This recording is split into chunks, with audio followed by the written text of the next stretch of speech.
तकरीर का ये मतलब नहीं होता है कि हम माइक को उठा के फेंक दें, कुर्सी को तोड़ दें, हम पगड़ी उठा के फेंक दें।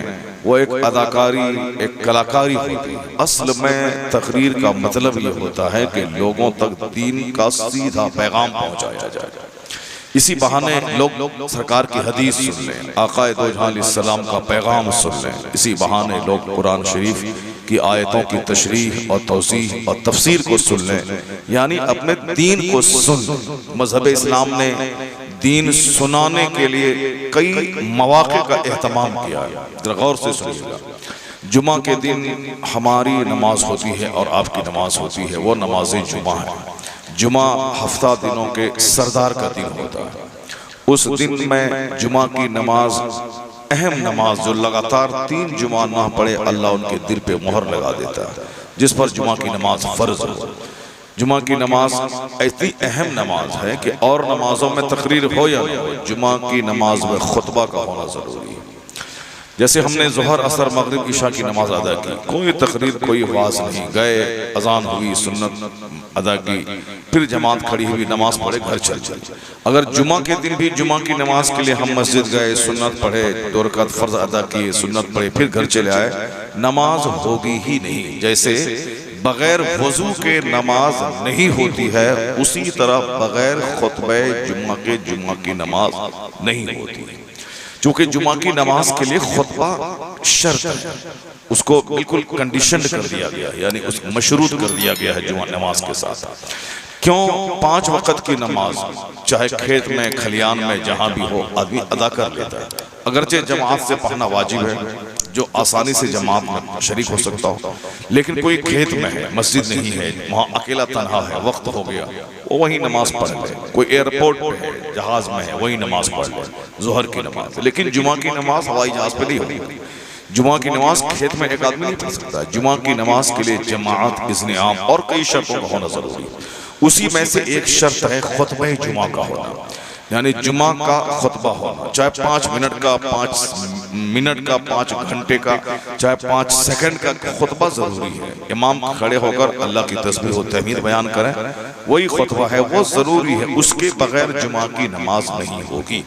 इसका मतलब ये निकला कि इस्लाम ये चाहता है कि हफ्ते में एक दिन कंपलसरीली, लाजमी तौर पर लोगों तक दीन का पैगाम पहुंचा दिया जाए। 1 मिनट के लिए सही या 1 घंटे का हो, मगर दीन का पैगाम पहुंचे। जैसे हम जो खुतबा सुनते हैं, अगरचे अरबी नहीं जानते हैं, लेकिन आप बचपन से याद होगा कि उस अरबी के खुतबा में एक आयत हर जुमा के दिन रिपीट की जाती है। वो आयत कौन सी है? इन्नल्लाह यअमुरु बिल अदल वल इहसान व इताइ ज़िल कुर्बा व यनहा अनिल फहशाइ वल मुनकर वल बग़य यइज़ुकुम लअल्लकुम तज़क्करून। इस आयत करीमा की हर जुमा के खुतबे में आखिर में रिपीट होती है।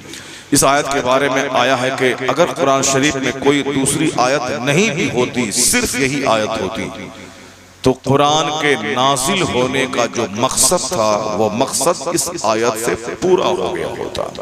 यानी वो जामे आयत है जिसमें पूरे कुरान का मफहूम जैसे जमा हो।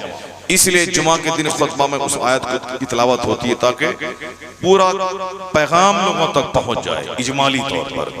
अब वह जुमा का खुतबा इसलिए है कि जुमा में जमात होती है, जमात एक बड़ी जमात होती है, इसलिए बड़ी जमात जहां हो वहां खिताब होना चाहिए, वहां दीन का पैगाम पहुंचना चाहिए और हर हफ्ते में पहुंचना चाहिए, ताकि जुमा के दिन जो अल्लाह का डर दिल में बिठा दिया गया, आदमी मस्जिद से बाहर निकलकर बाल बच्चों में, खानदान में, खेत खलियान में जाने के बाद वो असर धीरे धीरे कमजोर हो जाता है। जैसे अभी आप गुफ्तगू सुन रहे हैं, अभी अल्लाह का डर, रसूल पाक की मोहब्बत, आखिरत की तैयारी का शौक जो अभी आपके दिल में पैदा होगा, यहाँ से घर जाएंगे, अपने कामकाज में लग जाएंगे, तो धीरे धीरे ये असर कमजोर होता चला जाएगा। यहाँ तक कि 2-4 दिन के बाद लगेगा ही नहीं कि हमने किसी वाज की महफिल में हाजिरी दी थी। तो चूंकि आदमी भूलने वाला, फॉरगेटफुल है, आज जो कुछ दिया कल भूल जाएगा, आज जो कुछ सुना कल भूल जाएगा, और यह भूलना भी बहुत बड़ी नेमत है। अगर बंदा नहीं भूले, हम ताज़ा रहे, तो आदमी का सीना फट जाएगा। वरना एक बाप किसी का मर जाता है, बेटा 5 दिन के बाद बाप को भूल जाता है। वो अगर हम ताज़ा रहे तो बेटा का सीना फट जाए, बाप के साथ वह बेटा खुद मर जाए। अगर एकलौता जवान बेटा अगर मर गया, अगर बाप नहीं भूले उसको तो बाप का सीना फट जाएगा गम से, वो खुद बेटे के साथ मर जाएगा। लेकिन धीरे धीरे बंदा भूल जाता है। भूलना बहुत बड़ी नेमत भी है और भूलना एक मुसीबत भी है। बड़ी नेमत इस माना करके बंदा मुसीबतों को भूल जाता है, अपने मरहूमीन को भूल जाता है। अगर उसको नहीं भूले तो गम ताज़ा रहेगा, गम ताज़ा रहे तो जीना मुश्किल हो जाएगा। कोई बाप बेटे के बगैर नहीं जी पाएगा, कोई बेटा बाप के बगैर नहीं जी पाएगा। इसलिए भूलना एक नेमत भी है कि बाप मरा 10 दिन के बाद बेटा भूल गया, बेटा मरा 10 दिन के बाद बाप उसको भूल गया। यहाँ तक कि जो बेटा माँ की जुदाई में जान देने वाला था, लेकिन कब्र में दफनाने के बाद जब लौटता है तो माँ का गम हल्का हो जाता है। चूंकि फरिश्ता कब्र की मिट्टी को लेकर उनके रिश्तेदारों के सर पे फेंक कर कहते हैं जाओ इसको भूल जाओ, ये दुनिया का नियम है, सबको मरना है, तुम्हें भी मरना होगा। अब इस मरहूम को भूल जाओ, ये अपने अंजाम को पहुंच गया, अब अपने अंजाम की फिक्र करो। कहते हैं कि किताबों में आया है कि फरिश्ता उस मिट्टी को जैसे ही रिश्तेदार के सरों पे फेंकता है, लोग तो नहीं देखते हैं मगर वो मिट्टी फरिश्ता फेंकता है। उसके बाद जैसे ही कब्रिस्तान से रिश्तेदार लौटते हैं उस मरहूम को भूल जाते हैं, कौन बाप था कोई माँ थी। साल भर के बाद फिर वो भूल ही जाता है कि कोई माँ थी कोई बाप था। अगर गम ताज़ा रहे तो जीना मुश्किल हो जाए, घर में हमेशा रोने की आवाज आएगी, आदमी कोई काम नहीं करेगा। इसलिए भूलना एक अल्लाह की बहुत बड़ी नेमत है। इस माना कर भूलना बहुत बड़ी नेमत है ताकि हम दुनिया में जिंदा रह सकें। तो आदमी भूलता है। पिछले जुमा को तकरीर हुई कि अल्लाह से डरो, वज़ादकुम कलीलुन कलील, तुम्हारा ज़ादे सफर थोड़ा है, व सबीलुकुम तवीलुन तवील, तेरा रास्ता बहुत लंबा है। तुम्हें कब्र में न जाने कितने लाख साल रहने पड़ेंगे, अगर क़यामत जब तक कायम नहीं हुई वहीं रहना। क़यामत का एक दिन 50,000 साल का होगा और तुम्हें उस दिन से जूझना होगा।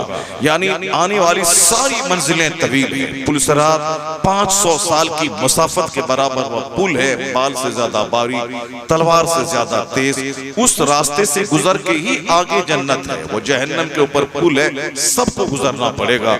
यानी आने वाली सारी मंजिलें दुश्वार गुजार है। कब्र की मंजिल, हश्र की मंजिल, पुल सिरात की मंजिल, नेकी बदी तौले जाने की मंजिल, सारी मंजिलें दुश्वार है। इसलिए जुमा के खुतबे में इस बात को दोहराया जाता है कि सबीलुकुम तवीलुन तवील, तेरा रास्ता बहुत लंबा है, वज़ादकुम कलीलुन कलील, तेरे पास सफर का खर्च बहुत थोड़ा है।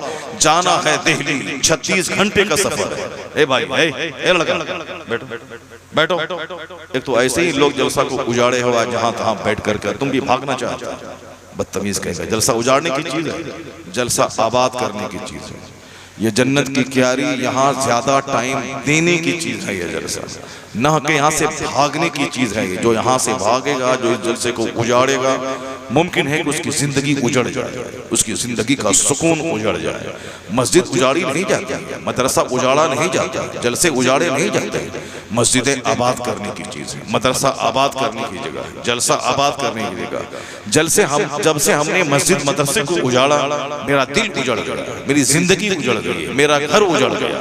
घर पहले मिट्टी का था, सुकून था, आज पुख्ते का घर बना, वहाँ आग लगी हुई है, बेचैनी की आग लगी हुई है। जब तक हम टूटी चप्पल पहनते थे मस्त रहते थे, जब ईद के दिन अपना कपड़ा धो के सुखा के उसको पहन के ईद की नमाज पढ़ने जाते थे तो जिंदगी में मस्ती थी। और आज 10-10, 20-20 जोड़े कपड़े घर में हैं, मस्ती उजड़ गई, सुकून उजड़ गया, चेहरा उजड़ गया, आदमी का घर उजड़ गया, समाज उजड़ गया। पहले गुर्बत थी, मगर कोई मेहमान आता था तो गांव का हर आदमी उस मेहमान को अपना मेहमान समझता था। कहाँ से मुर्गी आई, कहाँ से रोटी आई, कहाँ से चावल आया, किसी को मेहमान को पता तक नहीं चलता था। पूरे मोहब्बत थी। और आज पैसे बढ़ गए, मोहब्बत खत्म हो गई, मोहब्बत खत्म हो गई, घमंड ने जगह ले लिया, गुरूर ने जगह ले लिया। हम दूसरे से कम हैं क्या उसके पास जाएं, इसी गंदी सोच ने समाज से मोहब्बत को छीन लिया। तो इससे बेहतर था वही दिन, गरीबी थी मगर मोहब्बत थी। बेहतर था वो दिन जब मिट्टी की दीवार थी मगर जिंदगी का मजा था। आज पुख्ते की दीवार ने मजा छीन लिया। पैदल लोग पहले 15 किलोमीटर दूर चल के ट्रेन पकड़ने जाते थे, वो दिन अच्छा था। उस दिन में मोहब्बत थी, उस दिन में एक दूसरे के थे हमदर्दी थी, हमगुसारी का जज्बा था। और आज तो आदमी उजड़ गया, दिल उजड़ गया, चेहरा उजड़ गया। इंसान है मगर आदत कुत्तों जैसी, इंसान है खसलत जानवरों जैसी, इंसान है एक दूसरे की मोहब्बत नाम की कोई चीज नहीं, न माँ की मोहब्बत, न बाप की मोहब्बत, न पड़ोसी की मोहब्बत। हाँ, कोई काम हो तो 50 बार सलाम दागेगा, काम निकल गया तो ऐसा जैसे कोई पहचानता तक नहीं, कभी मुलाकात तक नहीं हुई है। इस उजड़े माहौल में रहने को दिल चाहेगा? ये घर समाज, आजकल हर आदमी समाज छोड़ के भागना चाहता है, देहात छोड़ के शहर जाना चाहता है, छोटा शहर छोड़ के महानगर जाना चाहता है, क्योंकि चैन ही नहीं, सुकून नहीं है। सुकून मिलेगा कहाँ? सुकून कहीं पुख्ता के घर में है, सुकून कहीं अच्छा खाने पीने में, सुकून कहीं कपड़ा रोजाना 50 बदलने में, सुकून कहीं 1 एकड़ जमीन खरीदने में। अल्लाह ने सुकून रखा ही नहीं इन सारी चीजों में।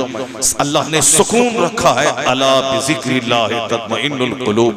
जान लो के दिलों को आराम अल्लाह के जिक्र में मिलता है, दिलों को चैन अल्लाह की याद में मिलता है। जब तक अल्लाह की याद दिल में नहीं होगी, अल्लाह का जिक्र नहीं होगा, उस वक्त तक चाहे 50 खरब के मकान में बंदा रहे, करोड़ों की गाड़ी पे बंदा चले, चाहे दिन रात बिरयानी खाए, सुकून नहीं मिलेगा। क्योंकि सुकून को अल्लाह ने अपनी याद में रखा, अपने जिक्र में रखा। मस्जिदें आबाद थी तो 5 दिन भूखा रह के भी आदमी मस्त रहता था। मदरसा आबाद था तो टूटी चटाई पर बैठ के भी बादशाहों के लिए काबिल रश्क बना हुआ था। जल से आबाद थे, वास की महफिलें आबाद थी, तो फिर क्या था कि अल्लाह उनके घरों में वो बरकतें देता था कि नमक रोटी खाने के बाद जिस्म तवाना और तंदुरुस्त रहता था। आज बिरयानी, दूध, सेब, संतरा, काजू, किशमिश, अखरोट, पिस्ता खाने के बाद ही बदन हिलता रहता है, चेहरे का गोश्त दांत से चिपक चुका होता है, आदमी बिल्कुल जैसे कि वो सूखी हड्डी की मानिंद होता चला जा रहा है, सुख सेहत खत्म हो रही है। आदमी 10 कदम चलता है सीना पकड़ के बैठ जाता है। बीमारी ने सब घर को जकड़ लिया है। हॉस्पिटल की दुनिया आबाद है, डॉक्टर की दुनिया आबाद है, सारे लोग पैसा कमाना है, डॉक्टर की झोली में जाके भर देना है। हर घर में 10 लोग हैं, 10 बीमार चल रहे हैं। उम्र थोड़ी 50 से आगे चली गई तो छोटी मोटी बीमारी नहीं, नजला, जुकाम, बुखार, सर्दी, खांसी नहीं, खतरनाक सा बीमारी। कोई ब्रेन हेमरेज किसी का हो गया, किसी को साहब किसी की किडनी फेल हो गई, किसी को हार्ट अटैक आ गया, किसी को साहब खतरनाक मर्ज हो गया, किसी को कैंसर हो गया, किसी को एड्स की बीमारी हो गई। यानी जो बीमारी का नाम तक बंदा नहीं सुना था, ये अजाब है अल्लाह की तरफ से। जब दुनिया खूब मस्त रहेगी रंगीनियों में, जब दुनिया के लोग दुनिया में गुम हो जाएंगे, जमीन का मुकाबला, कपड़े का मुकाबला, खाने का मुकाबला और सिर्फ लंबी जिंदगी जीने की तमन्ना, तो अल्लाह जिंदगी का सुकून छीन लेगा, सेहत छीन लेगा, औलाद की बरकतें छीन लेगा। जैसे आपने वो हदीस सुनी होगी, जो फजर की नमाज छोड़ता है अल्लाह उसके चेहरे का नूर खत्म कर देता है। अब चाहे वो 1 लाख रुपए का फेयर एंड लवली लगाए, चाहे वो लेकमी लगाए, चाहे वो 1000 रोशन लगाए, ब्यूटी पार्लर जाए, खूब 1 घंटा बैठकर सजे धजे, जो रियल लाइट है, जो हकीकी नूर है, वो चेहरे पे कभी नहीं मिलेगा।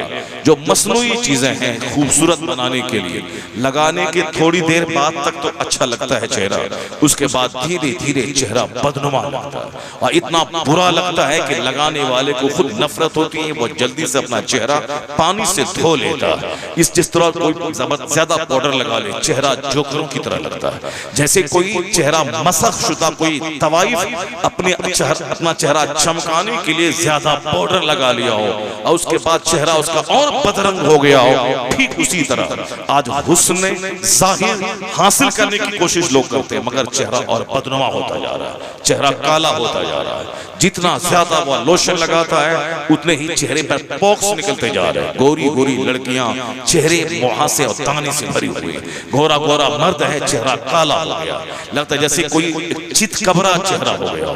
चूंकि कसरत से वो इस्तेमाल करता है लोशन का और लाइट चाहता है, लाइट कहाँ मिलेगा? हकीकी लाइट उसके चेहरे को मिलती है जो रोजाना सुबह बिस्तर से उठने के बाद दुकान बाद में जाता है, खेत बाद में जाता है, रिश्तेदार के घर बाद में जाता है, अल्लाह के घर में सबसे पहले जाता है। जो सुबह उठने के बाद फजर की नमाज पढ़ता हो, अल्लाह उनके चेहरे पे हकीकी नूर अता कर देता है, उसका चेहरा नूरानी हो जाता है, चेहरा उसका खूबसूरत हो जाता है। वो काला कलोटा क्यों ना हो, चेहरे पे चमक पैदा होती है। ये चमक किसकी होती है? अल्लाह की इबादत की चमक, अल्लाह के जिक्र का इनाम उसको मिलता है कि चेहरा चमकता रहता है। हदीस में आया है कि जो फजर की नमाज छोड़ेगा, अल्लाह उसके चेहरे के नूर को खत्म कर देगा। आज जिसका चेहरा देखें गोरा चेहरा, काला है, गुस्से से तमतमा रहा है, चेहरे पे अफसुर्दगी है, पज़मुर्दगी है, मुरझाया हुआ चेहरा है, फेडेड फेस है उसका, यानी मुरझाया हुआ चेहरा। ये फजर की नमाज न पढ़ने की नहुसत है, फजर की नमाज छोड़ने की नहुसत है कि दिन भर उसके चेहरे पे पपड़ी पड़ती रहेगी, चेहरा मुरझाया हुआ रहेगा। इसलिए आज बड़े समाज के चेहरों को गौर से पढ़िए। उसको 100 बीघा जमीन है, चेहरे पे जैसे कोई छिपकली पेशाब कर दिया हो, जैसे कोई छुचंदर ने पाखाना कर दिया हो। वो 1000 अच्छा कपड़ा पहन के चेहरे को सजाए, मगर चेहरे से नफरत पैदा होती है। उस चेहरे पे नूर होता है जो चेहरा सुबह सुबह अपनी जो चेहरा हालत सजदा में होता है, जो अल्लाह को सजदा करके घर से बाहर निकलता है। हदीस में आया है जो तहज्जुद की नमाज पाबंदी से पढ़ता है अल्लाह उसे खूबसूरत बना देता है। तहज्जुद की नमाज पढ़ने से चेहरा हसीन हो जाता है, फजर की नमाज पढ़ने से चेहरा बारौनक हो जाता है। और जो तहज्जुद की नमाज नहीं पढ़े, समाज में कोई नहीं पढ़े, सारा समाज तहज्जुद छोड़ने की नहुसत में गिरफ्तार हो जाता है। एक आदमी का तहज्जुद पूरी आबादी में पढ़ना कम से कम जरूरी है ताकि उसकी खैरात सारे समाज को मिल जाए। और आजकल रात के 3-3 बजे तक सिनेमा देखना, व्हाट्सएप चलाना, यूट्यूब देखना, फिल्में देखना, कहकहा मारना, कॉमेडी सुनना, और जब रहमत के फरिश्तों के आने का टाइम हुआ उस वक्त मुर्दार बन के सो जाना, जूता पहने सो जाना, पैंट पहने सो जाना, उसी हालत में सो जाना, कुल्ली भी नहीं कर वैसे ही सो जाना, और उठना है दिन के 10 बजे तक, रात के 3 बजे तक मोबाइल और सिनेमा का इस्तेमाल करना, और सोना है मुर्दे की तरह, दिन के 10 बजे उठना है। जो आदत काफिरों की है वो आदत धीरे धीरे मुसलमानों के घर में आ गई। मुसलमान ईशा की नमाज के बाद दुनिया की बात को मकरूह समझता है। औलिया और सालिहीन ने कहा है कि जिसके फजर की नमाज कज़ा होने का चांस हो उसे ईशा की नमाज की फौरी बाद सो जाना चाहिए। अगर वह ताखीर करेगा तो फिर वह मकरूह और नापसंदीदा अमल है। सदरुल शरिया ने बहार शरीयत में लिखा है कि ईशा की नमाज पढ़ने के बाद ज्यादा देर तक जागना मकरूह है। इसलिए मकरूह है चूंकि फजर की नमाज उसके छूटने का अंदेशा है। तो अब फजर की ईशा के बाद बहुत देर तक बैठना, फिल्में देखना, गपशप करना, और जब रहमतों के फरिश्ते के आने का टाइम हुआ तो मुर्दार बन के सो जाना। हमारी ये आदतें फरिश्तों से मेल नहीं खाती, हमारा ये कैरेक्टर अच्छे लोगों से मेल नहीं खाता। अच्छे लोगों का अंदाज है कि ईशा पढ़ के सो जाए, फिर तहज्जुद के वक्त उठे जब सारी दुनिया सोई रहती है, अल्लाह का पसंदीदा नेक बंदा उठकर सजरेज हो जाता है, आंखों में आंसू के कतरे लाकर अपने रब को मनाने की कोशिश करता है, वो रब को राजी करता है। आखिरी पहर सबसे कीमती पहर, जिस तरह एक दुल्हा दुल्हन को पाने के बाद पहली रात में खुश नहीं होता, उससे ज्यादा अल्लाह के वली नमाज तहज्जुद अदा करने के बाद खुशी महसूस करते हैं, फरहत महसूस करते हैं, चूंकि वो घड़ी है अपने माबूद को मनाने की घड़ी, इस्तिग़फ़ार की घड़ी। उसकी फजीलत आई है कुरान करीम में, वयस्तग़फ़िरूना बिल असहार, यानी अल्लाह के नेक बंदे रात के आखिरी पहर सहरी के टाइम में अपने रब से गुनाहों की माफी की भीख मांगते हैं। वल मुस्तग़फ़िरीन बिल असहार, यानी नेक बंदे वह होते हैं जो सहर के वक्त में अपने गुनाहों की माफी मांगते हैं अल्लाह से, अल्लाह का जिक्र, अल्लाह को याद करते हैं। ततजाफा जुनूबुहुम अनिल मदाजि'i यदऊन रब्बहुम खौफन व तमअ, आया है कुरान करीम में कि नेक बंदे की करवटें बिस्तर से अलग हो जाती है। खाना सोना ये आम लोगों की कहानी है, अल्लाह के नेक बंदे की करवटें बिस्तर से अलग हो जाती है। वो ज्यादा मोटा पता नहीं होता है, दुबला पतला होता है, लेकिन चेहरा नूरानी होता है। जो आदमी ज्यादा खाएगा उसका तोंद कोठी की तरह निकलेगा, जो ज्यादा खाएगा ज्यादा सोएगा, जो ज्यादा खाएगा वो ज्यादा पेशाब पखाना जाएगा, जो ज्यादा खाएगा उसका सुस्ती और गफलत तारी रहेगी, कम खाने वाला हल्का फुल्का रहता है। इसलिए अल्लाह के जितने नेक वलियों की जिंदगी पढ़ें, उसका जो जोग्राफिया किताबों में बयान किया था, 90% अल्लाह के वली बिल्कुल नहीं लागर दुबले पतले, जिस जाहिर से बात है वो एक खजूर खा के दिन गुजारते हैं, सूखी रोटी खाएं, जौ की रोटी खाएं, फिर वहां तोंद कहां से निकलेगा? तोंद तो वहां निकलता है जिस जानवर की बोटी निकलती है ज्यादा घास खाने से, उसी तरह लोगों की बोटी निकल जाती है वो ज्यादा रोटी खाने से। अब जो खाएगा सोएगा, खाएगा सोएगा, बोटी तो निकलना उसका, बदन मोटा हो जाना। हदीस में है कि आखिर ज़माने की क़यामत की अलामतों में से एक अलामत यह है लोग मोटापे को पसंद करेंगे, मोटापे को पसंद करेंगे, युहिब्बुस्सुमन, मोटापे को पसंद करेंगे लोग, यानी मोटा होना। पहले लोग कहते थे लड़की दुबली पतली हो अच्छी लगती है, लेकिन आज कहते हैं मोटी ताज़ा बदन भरा हुआ हो, यानी मोटापे को लोग पसंद करते हैं। मर्द भी मोटा होना पसंद करते हैं, मोटा बैल वो किसी काम का नहीं होता, लेकिन आजकल मोटापे को लोग पसंद करते हैं। ये क़यामत की निशानी है और हुजूर ने 1500 साल पहले आज के हालात की निशान दी कि आखिर जमाने में लोग मोटा होने को पसंद करेंगे।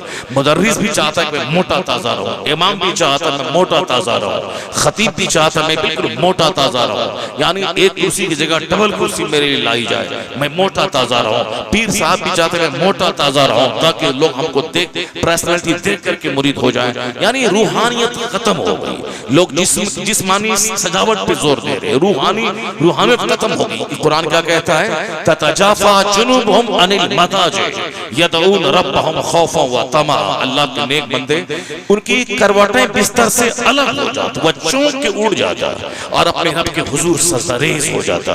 हम लोग कहते हैं कि रात भर जलसा कराते हैं, रात सोने की जगह है, सोने की चीज है, सोया जाए, सोना चाहिए। जलसा 1 घंटा हो, फिर जलसा खत्म हो जाए, फिर सब लोग सो जाएं, फजर के लिए उठ जाएं। जो लोग नमाजी नहीं है वो तो जलसा अगर हम 10 बजे भी खत्म कर देंगे तो भी वो नमाज नहीं पढ़ेगा।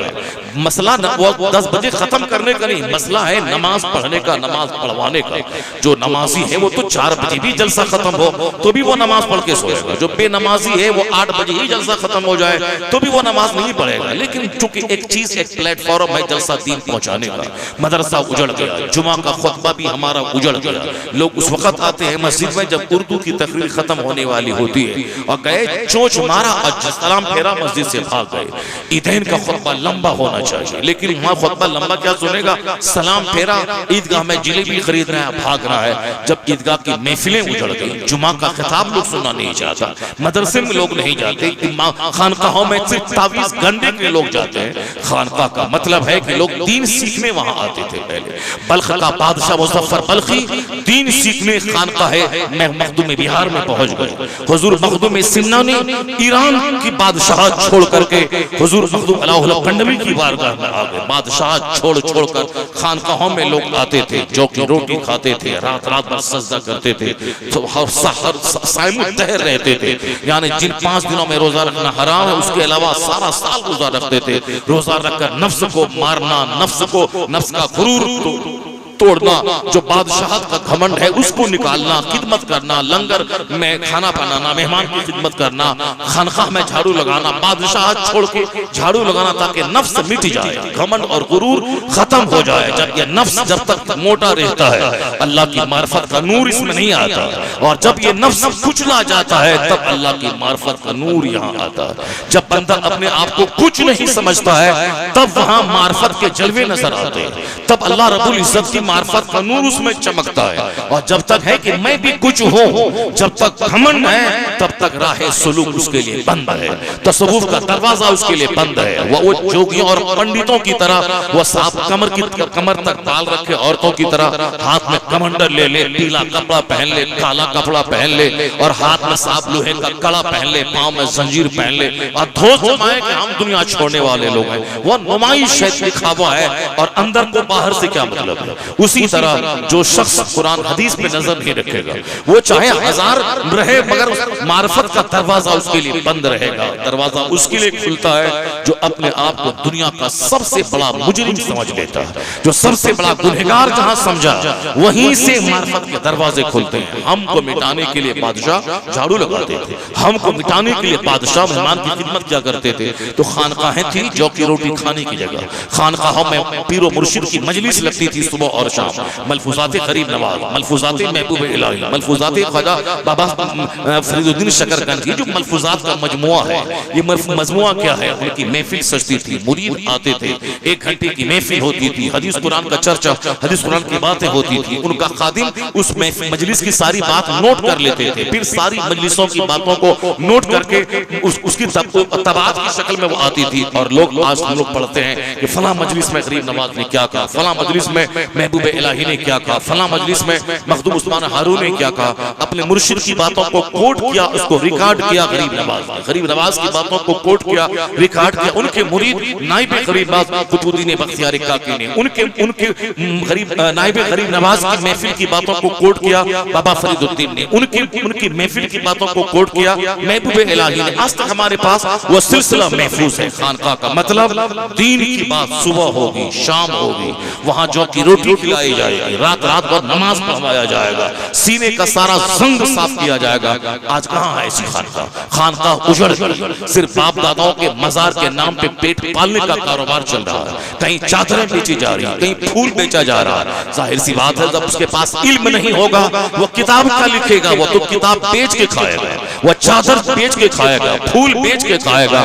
जहाँ उनके पास इल्म होगा, उसके पास मुरीदों को पहुंचाने के लिए उसके पास कुछ ज़र्फ होगा, तब ना वो पहुंचाएगा। अब है कि बाप के नाम पे पेट पालना है, खाना है, सोना है, तो फिर वहां क्या होगा? तावीज गंडे का कारोबार होगा। वहां भीड़ होगी, मगर बेटी की शादी में देर हो रही है उसकी भीड़ होगी, कारोबार नहीं चल रहा है ऐसे दुनियादारों की भीड़ होगी। इलेक्शन में प्रधानी में उठना है, जीत जाए उसकी तावीज लेने वालों की भीड़ होगी। हमने खेती की है, खेती जबरदस्त उपज जाए, इस बार गाड़ी लेने का प्लान है, एक तावीज दे दें, यानी पक्के दुनियादारों की भीड़ होगी। कोई दीन सीखने खानका नहीं जाएगा कि नफ्स को मिटाएं, सीने को उजला करें, दुनिया को तलाक दे दें, आखिरत की तैयारी करें, जन्नत का शौक दिमाग में डालें। नहीं, खानकाह उजड़ गई, चूंकि वहां सिर्फ दुनिया का कारोबार हो रहा। इल्ला माशाअल्लाह जहां दीन का काम होता है उसकी बात नहीं करता, जहां दुनिया का कारोबार चल रहा है। तो मदरसे उजड़ गए, वहां सिर्फ गरीबों के बच्चे पढ़ते हैं। जहां बादशाह का बेटा पढ़ता था, अब मिस्कीन के बेटा पढ़ता है। चूंकि मदरसे में पढ़ने का बाद क्या होगा, कौन सी नौकरी मिलेगी, इमाम बनेंगे, साहब मदरसे में पढ़ाएंगे, 10,000 रुपए तनख्वाह मिलेगी, 10,000 से क्या होने वाला है। यानी दुनियादाराना सोच ने मदरसे को उजाड़ दिया। अब आदमी दीन कहां से सीखेगा? मस्जिद में किताब कोई सुनना नहीं चाहता, दीन कैसे सीखेगा? खानकाह में तावीज गंडे का कारोबार है, दीन कहां सीखेगा? एक प्लेटफॉर्म है ये जलसा, जहां सीरत के नाम पे, 40वां के नाम पे, उर्स के नाम पे, बरसी के नाम पे मजलिस होती है, उलमा आते हैं, 4-5 घंटे की मजलिस होती है। यहाँ वास होता है, दीन सिखाया जाता है, ताकि अरबपति भी आए, किसान भी आए, मजदूर भी आए, राह चलते आए, अचानक कोई आ जाए, मगर 1 घंटा दीन सीख ली, कुरान की बात, हदीस की बात, अल्लाह की बात, रसूल की बात। इसलिए आज ये जलसा एक सबसे बड़ा प्लेटफॉर्म है पब्लिक तक दीन पहुंचाने का। मदरसे में गरीबों के बच्चे पढ़ते हैं, खानकाह में तावीज गंडे वाले जाते हैं, तो फिर दीन पैगाम पब्लिक तक पहुंचेगा कैसे? ये जलसा एक प्लेटफॉर्म है दीन पहुंचाने का। ये जलसा भी अगर उजड़ गया तो तुम्हारे पास क्या रह जाएगा? पब्लिक तक इस्लाम की बात पहुंचाने का कौन सा माध्यम रह जाएगा? इसलिए जलसा इस दौर में एक चलती फिरती खानकाह का नाम है, ये जलसा एक मोबाइल मदरसे का नाम है, ये जलसा वाज़ो नसीहत की महफिल जन्नत की क्यारी का नाम है। ये जलसे की धमक है कि आज हमारे समाज में बहुत सारे खुराफात का दरवाजा बंद हो गया। याद होगा आज से 50 साल पहले आला रुदल की कहानी गांव में होती थी, राजा रानी की कहानी बयान की जाती थी। हम लोगों ने भी आज से 40 साल पहले अपने गांव में देखा है, एक गांव का आदमी आता था रात में 8-9 बजे 10 बजे ढोल लेके आता था, गांव के 10-20-50 लोग बैठ जाते थे, वह ढोलक पे ताल ठोक करके राजा की कहानी बोलता था। एक राजा था, एक रानी थी, ऐसा हुआ। आला रुदल की कहानी, अकबर बिरबल की कहानी, यानी लोगों के दिमाग में कहानी सुनने की जो ललक है, जो शौक है, उसी की तकमील के लिए झूठी कहानी बयान होती थी, झूठी कहानी बयान करने की महफिलें सजती थी। आज भी हिंदुओं में शैतान की महफिलें सजती है, वहां पे दूर से बुलाया जाता है, 2-4-5 दिन राम कथा की या और दूसरी कथाओं की महफिलें होती हैं, लोग ढोलक हारमोनियम के साथ आते हैं और फिर राजा रानी की कहानी सुनाते हैं। मगर आज अल्हम्दुलिल्लाह जिस मुस्लिम समाज में बेटा के पैदा होने के बाद पवड़िया नाचता था, जहां मदारी का खेल होता था, यानी हिजड़ा 5 हिजड़ा आता था और पूरे गांव में किसके घर में बेटा पैदा, सब लिस्ट तैयार करता था, उसके घर में जाता था कि बेटा पैदा हुआ है, वो बच्चे को गोद में लेके नाचता था और गाता था और ढेर सारा चावल गेहूं पैसा लेके जाता था। आज पवड़िया नहीं नाचता है, आज मदारी का खेल बंद है और अक्सर बेशतर बंद हो गया। आज अकबर बिरबल की कहानी बंद हो गई, राजा रानी की कहानी की महफिल देहात में अब नहीं सज रही है। ये सज क्या रही है? 40वां में महफिले मिलाद, उर्स में महफिले मिलाद, 10वां में महफिले मिलाद, शादी से पहले महफिले मिलाद, शादी के बाद महफिले मिलाद, घर बनाए तो महफिले मिलाद। ये तैयारे हबीब कॉन्फ्रेंस, शहंशाह दो आलम कॉन्फ्रेंस, उर्स के नाम पे शादी की महफिल में, घर बनाने की तकरीबात में, ये जो हर जगहों पे कॉन्फ्रेंस हो रही है, जलसे जुलूस हो रहे हैं, उलमा की आमद हो रही है, खुराफात की महफिलें मिट गई और आज सरकार की सीरत की महफिलें मुनक्किद हो रही है। किन का रोल है इस महफिलों को मुनक्किद करने में, इस महफिल को जिंदगी देने में? किसी जमींदार का, किसी बादशाह का, किसी सीएम का, किसी इंजीनियर का, किसी डॉक्टर का नहीं रोल है। 100% रोल अगर इस तरह की महफिलों को इनेकाद करने में है, वो उलमाए रब्बानीयीन का है, वो मसाजिद के अइम्मा का है, वो मदारिस के उलमा का है। उलमा जुमा के दिन खिताब करते करते, ईदैन में खिताब करते करते, महफिलों में खिताब करते करते तमाम जहालत को मिटाया और हुजूर के जिक्र की महफिल को मुनक्किद किया। इस उलमा का एहसान मानना पड़ेगा कि जलसे की धमक है कि बेशुमार खुराफात से बचकर मुस्तफा की सीरत को हम सुनते चले जा रहे हैं। ये उलमाए कराम की मेहनतों का नतीजा है कि उसने, हमने गाली दी मगर वो कहा कि नहीं नहीं ये हराम है, इसको छोड़ना पड़ेगा।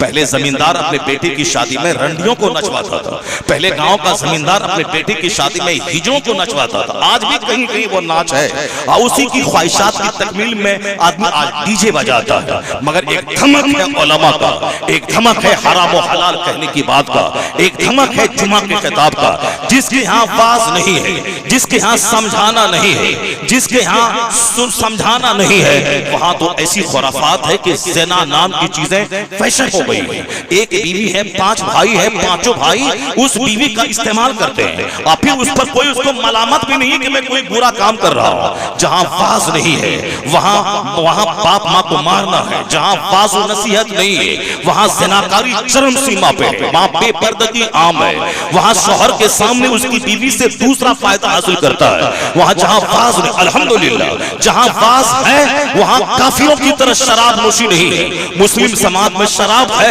मगर चुप छुपाए, डर डरा के आलिमों का अदब, वालिदैन का अदब, पीर का अदब, शेख का अदब, जुमा का खुतबा, ईदैन का खुतबा, महफिल वाज, ये हराम है, ये हलाल है, ये राइट है, ये रॉन्ग है, ये गलत है, ये दुरुस्त है, ये बेनिफिशियल है, ये हानिकारक है, ये लाभदायक है, ये हानिकारक है, ये यूजफुल है, ये हार्मफुल है।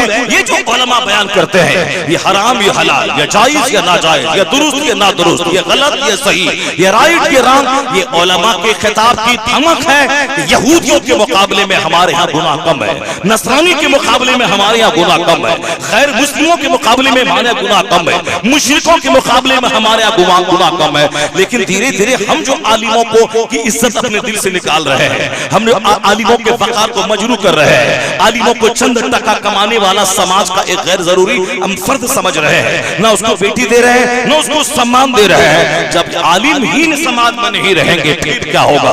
काफिरों की तरह पानी से ज्यादा सस्ती शराब हो जाएगी, काफिरों की तरह साथ मस्जिदों में बैठकर लोग कमाल मचाएंगे, काफिरों की तरह औरतें बेपर्दा हो जाएंगी और खूब चरम सीमा पे ज़िनाकारी पहुंच जाएगी। इसलिए ये उलमा को इज्जत देने की चीज है, आलिमों को सम्मान दिया जाए ताकि हदीस कुरान की बात जिंदा रहे, आलिमों को इज्जत दी जाए ताकि जुमा के खिताब की धमक जिंदा रहे, आलिमों को सम्मान दिए जाए ताकि हमारे बेटों को हराम और हलाल सिखाने वाला मौजूद रहे। ये उलमा है जो हमारे जनाजे की नमाज तक पढ़ाते हैं, ये उलमा है जो हमारा निकाह पढ़ाते हैं, ये उलमा है जो चूड़ी चटाई पर बैठकर हमारे बच्चों को दर्स कुरान देते हैं, ये उलमा है जो हमारे दुखी बच्चों को फूंक करके उसे अच्छा करते हैं। हर कदम पे आलिमों की जरूरत होती है। तो पैसे से इसको ना आके इसकी अहमियत कम है, 5000 महीना कमाता है, इस हैसियत से देखे कि नाइबे पैगंबर है, नाइबे रसूल है। रास्ते से जब आलिम गुजरते हैं तो दरख्तों के पत्ते उसके लिए दुआ करते हैं, समंदर की मछलियां उसके लिए दुआ करती है, सुराखों की चूटियां उसके लिए दुआ करती है। तो आलिम बहैसियत मुलाजिम 5000 कमाने वाला नहीं, आलिम बहैसियत नाइबे पैगंबर, नाइबे रसूल। जिस दिन आपने उसको समझ लिया तो आप बोलेंगे मौलाना मेरे पास 50 बीघा जमीन है, 500 एकड़ जमीन है, मैं जमींदार हो सकता हूँ, मैं पत्नीदार हो सकता हूँ, मैं ताजिर हो सकता हूँ, मैं बहुत बड़ा बिजनेसमैन हो सकता हूँ, मगर नाइबे रसूल तो तू ही हो सकता है। इससे बड़ा कोई मनसब नहीं, न प्रधानमंत्री का मनसब, न सदर जमहूरिया का मनसब, न डीएम का मनसब। सबसे बड़ा बड़ा मनसब है रसूल पाक का नाइब होना, जो सिर्फ उलमा रब्बानीयीन को ही ये मर्तबा हासिल है। आलिम भी अब एहसास कमतरी के शिकार ना हो, आलिम भी अपने वकार को मजरूर न करे चंद जलील सिक्कों की खातिर। वह चंद सिक्के उसको इज्जत नहीं दिला पाएंगे। वह कितना कमाएंगे, 1 लाख रुपए डेली कमाएंगे, महीने में 30 लाख कमाएंगे, या महीने में 30 करोड़ कमाने वाले का चेहरा सूखा रहता है, उनके घर से भी रोने की आवाज आती है, वहां भी सुकून और चैन नहीं है। आज जहां जिसके पास खरबों का मकान है, हम और आप क्या कमाएंगे जो फिल्म स्टार कमाता है? हम और आप क्या घर बनाएंगे जो बड़ा बड़ा उद्योगपति घर बनाता है? करीब से उसके घर का जायजा लीजिए, करीब से उनकी जिंदगी का जायजा लीजिए, फिर अपनी इस उजड़ी सी जिंदगी पे नजरसानी कीजिए कि हम भी उन्हीं काफिरों की तरह चंद सिक्के कमाने की खातिर नमाज छोड़ दें, चंद सिक्के कमाने के लिए झूठ और सच का झूठ का सहारा लें। हम चंद सिक्के कमाने के लिए नमाज, रोजे, हज और ज़कात को मौखर कर दें, और चंद सिक्के कमाने के लिए ताकि हम आराम से लग्जरियस लाइफ, हम एक आराम पसंद जिंदगी गुजारें। ऐसा नहीं होता है। जिसके पास जिन्होंने 500 करोड़ का बंगला अपनी बेटी को गिफ्ट किया है, 5 करोड़ नहीं 500 करोड़ का बंगला, वो इसी हिंदुस्तान का सबसे बड़ा उद्योगपति है जिसने 500 करोड़ का बंगला अपनी बेटी, अपने दामाद को गिफ्ट दिया। इसी हिंदुस्तान के सबसे बड़ा मालदार है जिसने 100 करोड़ की कार अमेरिका से खरीद के मंगवाया। 1 करोड़ नहीं 100 करोड़। फॉर्च्यूनर की कीमत है 30 लाख रुपए, इनोवा क्रिस्टा की कीमत है 25 से 30 लाख रुपए, मर्सिडीज बेंज की कार की कीमत है 40 लाख से लेके 2-2.5 करोड़ तक। ऊटी कार की कीमत है 40 लाख से 80 लाख रुपए तक। जागवार कंपनी की कार की कीमत है 10 करोड़ रुपए। 10 करोड़ से ज्यादा, 20 करोड़ से ज्यादा हिंदुस्तान की कोई कंपनी कार नहीं बनाती है। 100 करोड़ की कार कैसी होगी कार जो अमेरिका से आई? ऐसी दौलत है। हम 4 लाख की आल्टो के लिए परेशान है कि नमाज छोड़े, रोजा छोड़े, हज छोड़े, ज़कात छोड़े, मौलाना मौलवी छोड़े, माँ बाप छोड़े, कार चाहिए। अब कार खरीद ली, फिरौन का दादा बन गए, हमने कार खरीद ली। अब मस्त हाथी की तरह झूमते, मैंने एक स्विफ्ट, मैंने एक डिजायर खरीद ली है। अब ना बाप का सम्मान, ना आलिम का सम्मान, ना दूसरों को सलाम, दूसरा मुझको सलाम करे, मैं तो कार वाला हो गया ना। वहां तो 100 करोड़ की कार है जिसके सामने हमारी डिजायर की हैसियत एक कतरा पानी की जैसे समंदर के सामने है, उसी तरह 100 करोड़ की कार के सामने स्विफ्ट और डिजायर और स्कॉर्पियो की हैसियत होती है। तो उसको तो खूब मजा लेना चाहिए जो 100 करोड़ की कार खरीद लिया। वो तो खूब दिन रात मस्त रहता होगा, चेहरा उसका खुला रहता होगा, खूब मस्त हाथी की तरह झूमता होगा, सारी खुशियां जिंदगी की उसके पास आ गई होंगी। वो तो साहब कोई गम उसके पास ना होगा, कोई गम का साया उसके करीब नहीं जाता होगा। वह दुनिया का सबसे, हिंदुस्तान का सबसे खुशी में झूमने वाला इंसान होगा। जब उनके घर में कान लगा के आप सुनेंगे, वहां से रोने की आवाज आएगी, वहां से कराहने की आवाज आएगी। वहां भी सेहत की खराबी है, वहां भी औलाद की कमजोरी की खराबी है, वहां भी दौलत के घटने का अंदेशा है, वहां भी आज 100 करोड़ की कार है। कल बिजनेस अगर खसारे में गया, कसास बाजारी का माहौल पूरी दुनिया में है, यानी मार्केट डाउन हो रहा है, मेरा कारोबार डाउन हुआ तो आज तो हिंदुस्तान का सबसे बड़ा मालदार कहलाता हूं, और कल अगर दूसरे तीसरे नंबर पे चला गया तो फिर हम मुंह दिखाने के काबिल नहीं रह जाएंगे। ये सदमा उसे अंदर से हिला के रखता है। ये तिजारत कहीं घट न जाए, बिजनेस कहीं थम न जाए, मेरी गाड़ी कहीं रुक न जाए, मैं 5वें नंबर पे ना चला जाऊं, मैं दिवालिया ना हो जाऊं, मेरा कारोबार खत्म ना हो जाए। यह सदमा है जो उसे बेचैन रखता है, ये वो सदमा है जो उसके चेहरे के रंग को उतार के रखता है, ये सदमा है जो वहां उसे रुलाता है। कुर्सी पर बैठकर वहां तक के एमडी बनकर जब अपने दफ्तर में बैठता है, देखता है खरबों का कारोबार है, लेकिन मार्केट की पोजीशन देखता है तो भी अंदर से आंसू बहाता है। वो कहता है बेहतर था वो दिन जब कोई मुझको नहीं जानता था, मैं अप हुआ कि डाउन हुआ कोई नहीं जानता था, लेकिन जब लोग जान गए तो अब मैं डाउन हुआ जैसे कोई उल्टी छुरी से किसको ज़बह कर दिया गया हो। क्योंकि अब जो अप हो गया वो जब डाउन होगा उसकी रुसवाई का चर्चा होगा समाज में, उसकी बेइज्जती का चर्चा होगा। अब ये गरीब हो गया, हाय हाय इसका कारोबार ठप हो गया, ये सुनना उसके लिए जहर खाने के बराबर होगा। अब ये टेंशन है जो उसको हमेशा तनाव में रखता है, हमेशा उसे अंदर से बेचैन रखता है। खरबों के मकान में रहने वाला बेचैन है, तो तुम नमाज छोड़ करके 2-4-10 लाख करोड़ कमाने के बाद कौन सी खुशी हासिल कर पाएगा? मस्जिदों को उजाड़ के छोटा सा 2-4 मंजिला घर बना के कौन सी खुशी तुम चाहता है, कौन सी मसरत तुम्हारी जिंदगी में मिल जाएगी। हिंदुस्तान की एक सबसे बड़ी पर्सनैलिटी जो अभी 2-4 महीने पहले मरी है, वो बहुत बड़ी ऊंची पर्सनैलिटी, करोड़ों की जुबान पे जिसका नाम हो, इलेक्ट्रॉनिक मीडिया में जिसका चर्चा हो, प्रिंट मीडिया में जिसका नाम हो, जो घूमने के लिए हिंदुस्तान के छोटे मोटे शहरों का रुख नहीं करती थी, जो कभी फ्रांस, कभी बीजिंग, कभी चाइना, कभी जापान, कभी इंडोनेशिया, कभी थाईलैंड की राजधानी बैंकॉक, कभी सिंगापुर, कभी मलेशिया, यानी उसके उन्होंने 100 से ज्यादा ममालिक का टूर किया होगा। हमने तो देखा नहीं अमेरिका कैसा है, हम ब्रिटेन कैसा है, जर्मनी कैसा है, नॉर्वे कैसा है, हम तो सुनते हैं, मगर उनके लिए तो हाट बाजार है। आप बस टिकट लिया चली गई फौरन। हिंदुस्तान की पार्लियामेंट में जिसको माननीय प्रधानमंत्री जी बोला करके जिससे देशभक्ति के गीत सुने हो, सारे जहां से अच्छा हिंदुस्तान हमारा, जिसकी जबान से सुने हो, क्या सम्मान है। करोड़ों जिसके फैंस हो, जिसके गाने को सुनते हो। बंबई में सबसे कीमती इलाके में जिसका घर हो, पौष इलाके में पीटर रोड पर जहां मुकेश अंबानी का घर है, उसी इलाके में उसका घर है। यहाँ तक कि बंबई की गवर्नमेंट ने सड़क सीधी करने के लिए उसको नोटिस दिया, इससे ज्यादा कीमती घर में बना दूंगा बाहर, मगर ये रोड सीधी करने में आपका घर टूटा है, आपको बाहर में घर बना के देता हूँ। वो बोली कि मैं बंबई छोड़ के बाहर चली जाऊंगी, अगर मेरे घर को टच किया गया मैं नहीं रहूंगी बंबई में। गवर्नमेंट ने घुटने टेक दिया, कहा नहीं तुम बंबई ही में रहो, अपने घर में रहो, मैं सड़क टेढ़ी कर लूंगा, मैं तेरे घर को टच नहीं करूंगा। तुम मेरे भारत की आबरू है, तुम मेरे भारत की प्रतिष्ठा है, तुम्हारी वजह से मेरे भारत का नाम है। यानी संगीत की दुनिया में कोई जवाब तेरा नहीं है। बताएं जिसके पास इतनी इज्जत हो कि गवर्नमेंट का फैसला बदल जाए, उस कीमती इलाके में इसका घर हो, कीमती कार हो, दुनिया भर का भरमन हो, सोने चांदी हीरे जवाहरात का ढेर हो, दुनिया के बड़े बड़े मार्केट में जो डायमंड खरीदा हो, हीरे जवाहरात का कारोबार किया हो, शोहरत,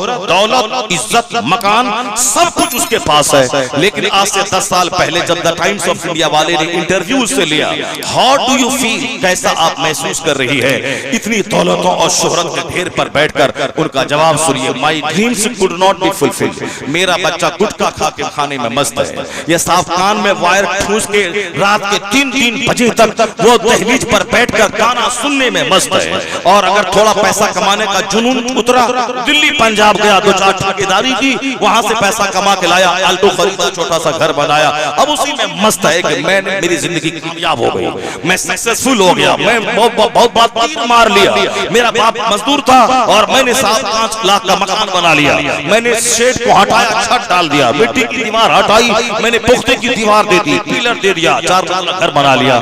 यानी जो तनख्वाह लता मंगेशकर जी की 84 की तनख्वाह थी, उस तनख्वाह के बराबर ये साल भर में न कमाता हो। यानी दौलतों के ढेर पर बैठने वाली, उसने क्या कहा गौर से सुनिए, वो कहती है my dreams could not be fulfilled, मेरा सपना साकार नहीं हुआ, जो मैं चाहती थी मुझको नहीं मिला।